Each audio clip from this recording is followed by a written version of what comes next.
تیرا کلام رہے گا قائم، پہاڑ جب نہ رہے خدایا، تیرے منہ کی ایک بات بھی ٹلے گی نہ، چاہے کچھ بھی ہو۔ عزیز ناظرین، میں ایاد ظریف آپ تمام دیکھنے والوں کو ہمارے روز کے بائبلی مطالعاتی پروگرام کی نئی قسط میں خوش آمدید کہتا ہوں۔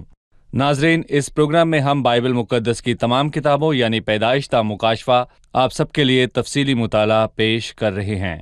اس پروگرام کا مقصد ہے کہ لاکھوں لوگوں تک بائبل کا پیغام بآسانی پہنچے، تاکہ لوگ خدا کے کلام کو پہچانیں اور ہم بائبل مقدس کو مکمل کر پائیں، تاکہ آپ سب اس سے مستفید ہو سکیں۔